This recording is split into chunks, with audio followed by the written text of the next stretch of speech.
salaamaaleykum mbokk yi teel a altine ñeenti fan ci safar muy weeru diggi gàmmu di ñaareelu weer ci atum junni ak ñeenti téeméer ak ñeent fukk ak juróom ci gàddaay yonente bi sallallahu alayhi wa sallam dëppoo ñaar fukki fan ak ñaar ci weeru ut ci atum ñaari junni ak ñaar fukk ak ñett ñeenti fan bokkul ci lim yi fàtti lim bu rafet la kon tey ci altine ji rafet na li ñu ci gën a taamu mooy ku ca watu wala ku ca daloo altine ju nekk sunna la ci ko man mu woor ko ñaanu bis bi yow yàlla rafetal nga sama bind yàlla na nga rafetal sama jikko allahumma ahsanta xalqi fa ahsin xuluqi allahumma ahsanta xalqi fa ahsin xuluqi xadiisu bis bi yonente bi sallallahu alayhi wa sallam nee na sutura si dox ci diggante gëti jinne yi ak awra yi doomu aadama yi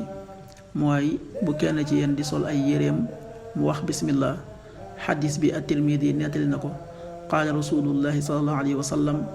satru ma bayna ayunil jinni wa awraati bani aadam ida wadaa ahaduhum thawbahu an yaqul bismillah rawahu tirmidi.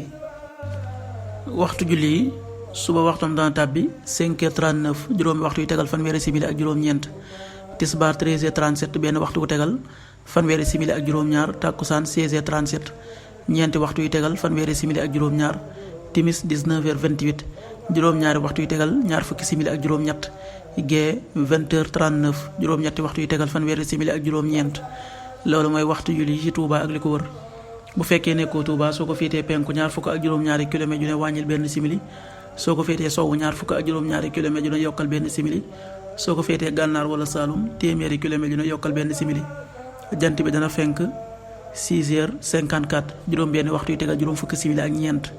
di so 19h24 juróom-ñaari waxtu yu tegal ñaar fukki simili ak ñeent yàlla na nu yàlla nangul te nangul leen amin